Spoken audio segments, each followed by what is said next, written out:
We ran. We ran up to the first floor without stopping. I noticed the policeman was holding the back of his neck in pain, so I asked him if I could take a look. And what I saw? I was so confused. There was a deep, dark bruise forming. He said it felt like somebody punched him really hard in the neck. Ooh.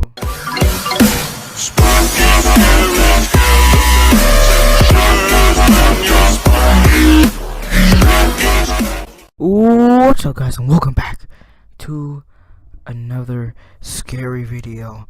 Now today we are reacting to another scary video.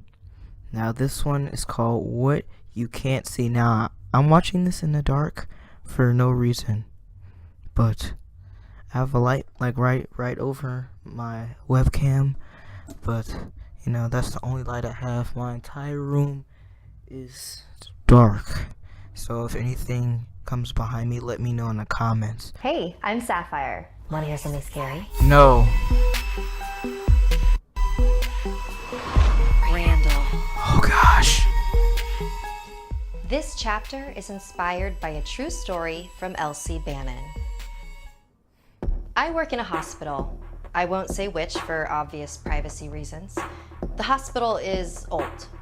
Very old. How old? It was built in the early 1800s, first really serving old. as a post office, then abandoned for a while before it was turned into a hospital for veterans in the 1920s. Despite having worked there for about 5 months, I felt like the rest of the staff was always sort of cold to me. Whenever I tried to strike up some small talk, they'd smile and walk away. But not everyone is like that. There's another nurse, Cassandra, who I get along with really well. Don't worry about them. They're just cranky from the night shifts, she'd say. Cassandra is really into ghost stories. I'm a Christian, so I didn't believe in any of her tales. Oh, me but too. I like to listen to them. She was a really good storyteller. She told me about some unbelievable stuff that happened to her as a kid. Yeah, I see spirits all the time. I've sort of gotten used to it. All the time, huh? So even right now? I asked, jokingly. Oh gosh. Cassandra paused, then chuckled. Chuckle. She never answered my question. A couple weeks ago, Cassandra and I were working the day shift. I bet she's a Visiting ghost. hours had just ended, and I was making my usual rounds, checking on all the patients. I heard muttering behind me. I turned to see some of the staff looking at me, strangely. Seriously, what is their problem with me? I thought to myself. But I ignored them, like I always do. About an hour later, I was notified that a patient had died. Ooh. I was tasked with delivering the body down to the morgue in the basement. It would be my first time going down there. Cassandra had once told me that the basement was the oldest part of the building, the only part that was never renovated. Ooh. Be careful down there, she said. I thought she was just trying to scare me. But I had nothing to be afraid of. A police officer would always escort nurses and bodies down to the basement to ensure that the body wasn't disturbed in any way. So the policeman, the dead body, and I stepped into the elevator from the 6th floor. Okay. I pressed the button for the basement and we began to descend. At least she has a buddy. We stopped momentarily and began to move again.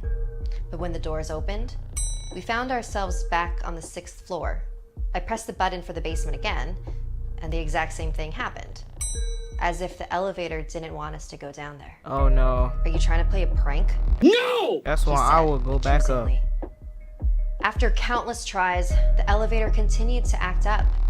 So we had no choice but to take the ramp all the way down.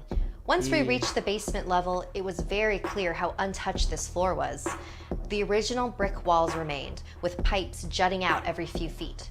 The hanging lights were dirty and flickering. It was definitely cold and creepy down there, but that's just because it was old. I wouldn't go down there. We dropped the body off at the morgue and began to walk back up the ramp.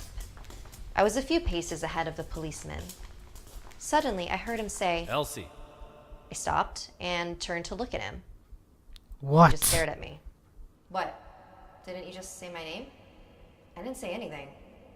Oh, maybe it was the pipes or something. Ooh. We continued walking, and I heard my name again. Elsie! Just as I turned around, the policeman screamed in pain as he fell face first onto the floor. I rushed over to him to help him up. Something in the corner of my eye moved, and I looked up just in time to see a dark, shadowy mass disappear into the wall. I looked at the policeman. No. He had definitely seen it too. Ooh. We ran. We ran up to the first floor without stopping. I noticed the policeman was holding the back of his neck in pain, so I asked him if I could take a look. And what I saw, I was so confused. There was a deep, dark bruise forming. He said it felt like somebody punched him really hard in the neck. Ooh. Are you kidding me? It's an ad. No. Illinois will be a firewall against Donald Trump's destructive and bigoted agenda. But I was there. Nothing could have possibly hit him. He went home after that. I walked back up to the 6th floor, and Cassandra came up to me. I think she could tell that something was wrong. What happened down there? I couldn't speak. I was still trying to make sense of what just happened. Oh my God. Did Randall do something? Randall? Who's Randall? Cassandra paused and took a breath. There's something I need to tell you. Ever since you started working here, there's this guy, and, well, he really seems to like you. You mean someone who works here? What does this have to do with anything? He's not alive. I think he's a veteran. Well, was. But, he's not around you all the time, but he follows you around here a lot. So much so that the rest of the staff is scared to come near you. Like he's always putting his arm around you. What? He just seems really protective of you. I think he might have been jealous that you were alone with that policeman down there. No. If somebody, a ghost, will put my hand around me, I'll be like something. No, I'm not letting any ghosts. I don't like ghosts at all. The ghosts are not real. If a ghost is in here right now, maybe there is a ghost right now. But why would a veteran be hanging out around this person? Why this specific person? Maybe it's a family member of hers. You never know. But no, I don't want any dead people putting their arm around me unless they're like really close to me. But you know. I just stared at her.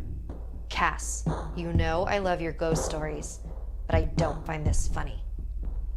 Her expression remained the same. I'm sorry. I never wanted to say anything because I figured he was harmless, but it seems like he's got it bad. Oh, okay. And now, more something scary.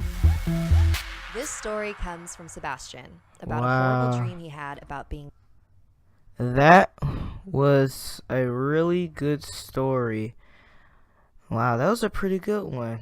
You know, just a weird guy, a old man, a old ghost man, just hanging around this person. You know, there might be a ghost right behind me right now. You never know. But, you know, I hope you guys enjoyed this video. If you want more of these videos and okay, sorry guys, my mic unplugged. But like I said, if you guys enjoyed this video, make sure you subscribe to this channel. And this is Comet. Signing off now.